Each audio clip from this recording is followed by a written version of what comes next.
ગોંડલમાં ગઈકાલે રાત્રે તંગદિલીનું વાતાવરણ જોવા મળ્યું, કારણ કે ગોંડલના એક ગામના સરપંચ પર હુમલો કરવામાં આવ્યો અને ગામના લોકો રસ્તા પર ઉતરી આવ્યા. સાથે જ મહિલાઓ પોલીસનો ઉધડો લેતા નજરે પડ્યા હતા. શું હતો સમગ્ર મામલો, વિગતે વાત કરીએ આ વિડીયોમાં.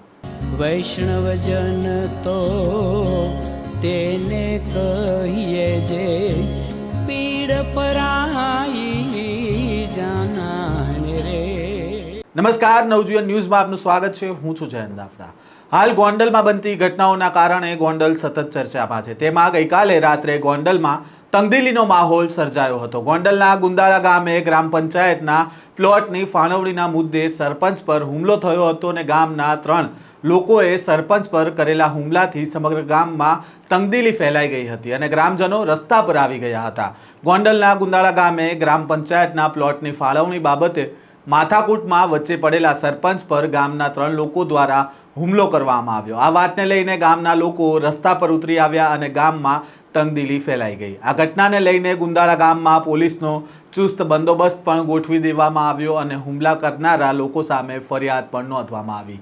ફરિયાદ મુજબ સરપંચ ગોરધન ડાભીએ ગ્રામ પંચાયત ઓફિસથી ઘરે જતા ત્યારે કાળા રંગની કાર આવી. તેમાંથી હિતેન્દ્રસિંહ અને તેના સાથી 2 લોકો નીચે ઉતર્યા અને હુમલો કર્યો.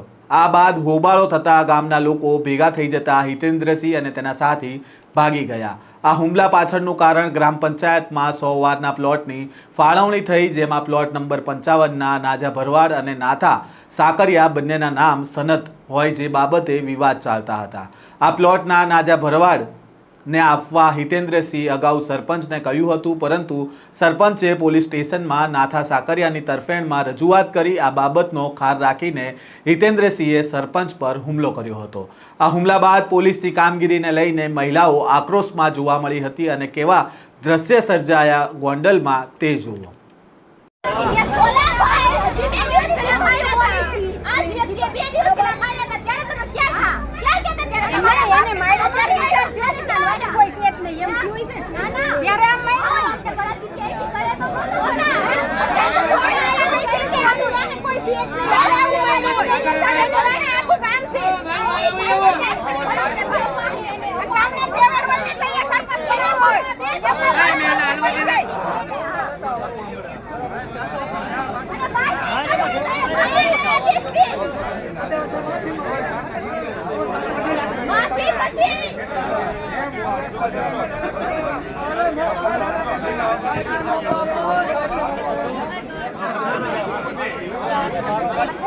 કોઈને આંગળી નો સીધવી જોઈએ ને, કોરી એને સારો કરવો છે એની વાત નથી.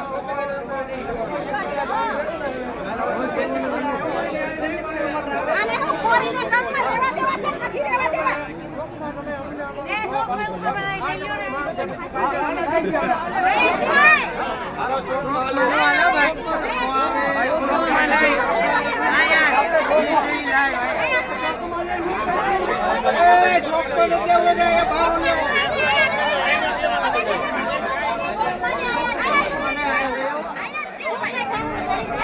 વૈષ્ણવજન તો તેને કહીએ જે પીડ પરાઈ